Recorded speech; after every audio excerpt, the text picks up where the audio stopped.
আমার কাছে মনে হচ্ছে বাংলাদেশের বর্তমানে বাংলাদেশকে বোঝার মতো বা বাংলাদেশকে নিয়ে চিন্তা মানে একটা দীর্ঘস্থায়ী যে চিন্তাবিদ মানুষ থাকে, যারা ধরেন দেশে এক্সপার্টিস থাকে না, যে দেশকে বুঝতে পারে যে আগামী 10 বছর পর বাংলাদেশে কী হবে বা আগামী 20 বছর পর 100 বছর পরে বাংলাদেশে কী পরিকল্পনা নিলে বাংলাদেশ একটা গ্রহণযোগ্যতা পাবে সারা পৃথিবীতে, অথবা বাংলাদেশের এই পদক্ষেপটা নিলে বাংলাদেশ ভবিষ্যতে মানুষ পস্তাতে হবে না, অথবা বাংলাদেশ ভালো কিছু করবে।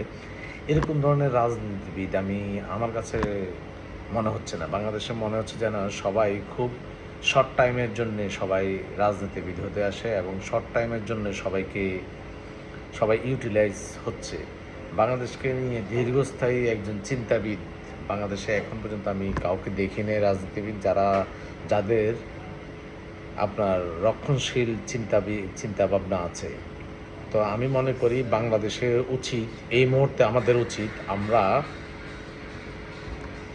এই আমাদের যে বর্ডারের যে একটা উত্তেজনা, অথবা এটা নিয়ে আমি আগেও একটা ভিডিও করেছি, আমার কাছে মনে হচ্ছে যেন আমরা বর্ডারের সিকিউরিটিটা আমরা এখনই পদক্ষেপ নেওয়া উচিত।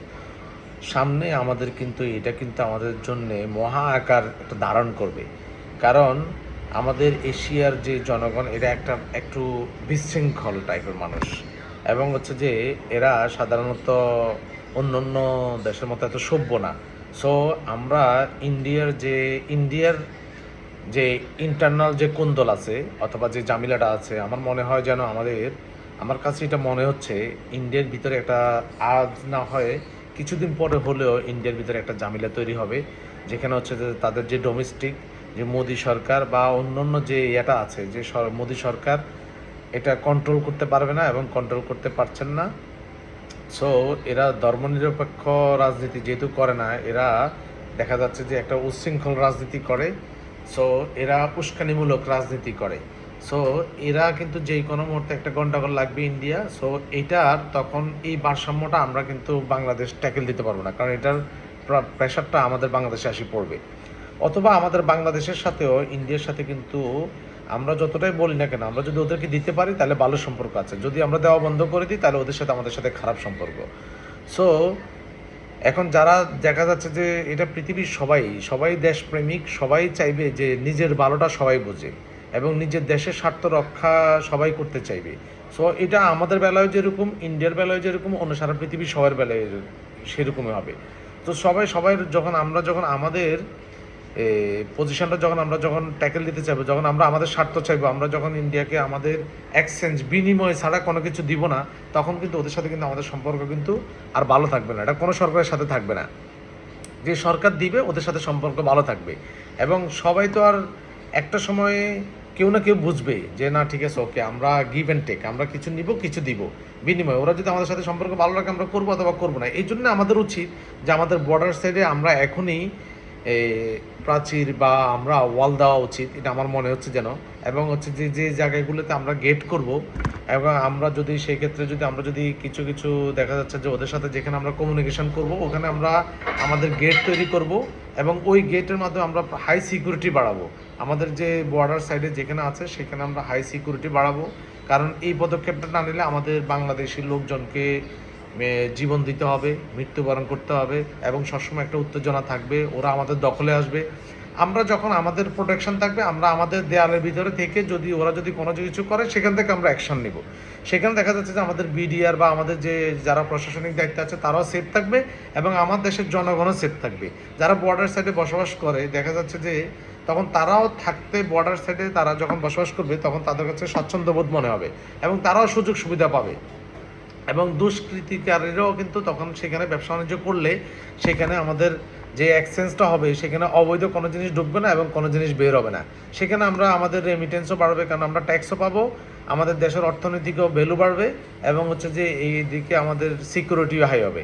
সো আমি গভর্নমেন্টের কাছে অনুরোধ করব যে আমাদের বর্ডার সাইডের সিকিউরিটিটা আরও বেশি ডেভেলপমেন্ট করার জন্য, এবং হচ্ছে যে সেখানে প্রোটেকশন, এবং আমরা ওয়াল দিব, ওয়ালের পরে আমরা আবার তার কাটা বেড়া দিব।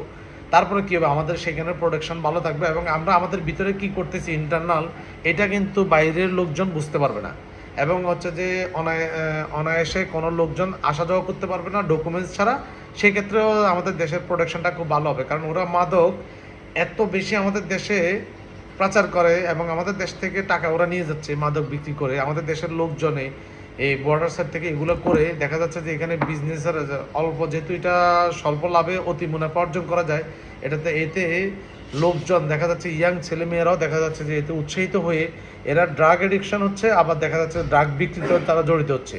সো আমি গভর্নমেন্টকে অনুরোধ করব যে আমাদের বর্ডার সাইডে যেন একটা ভালো একটা প্রোটেকশন নেওয়া হয় এবং হচ্ছে যে ভালো একটা সিকিউরিটি নেওয়া হয়। আর এতে আমাদের ডোমেস্টিক আমাদের সিকিউরিটিও ভালো হবে এবং হচ্ছে আমাদের দেশের জনগণও ভালো থাকবে। আর আমাদের যেটা তিস্তা পানির ব্যাপারে তো গভর্নমেন্ট উদ্যোগ নিচ্ছে, সেটা নিয়ে আরেকদিন কথা বলবো। তবে আমার কাছে মনে হয় এটা নিয়ে আমাদের গভর্নমেন্টের এখনই উচিত, না হলে কিন্তু সামনে আমাদের হোক, আজ না হলেও 10 বছর পরে হলেও কিন্তু আমাদেরকে বিপদের সম্মুখীন হতে হবে এবং এটা মারাত্মক বিপদ আমাদের জন্য হবে। তখন আমরা পদক্ষেপ নিলেও কিন্তু ভালো কোনো কিছু করতে পারবো না।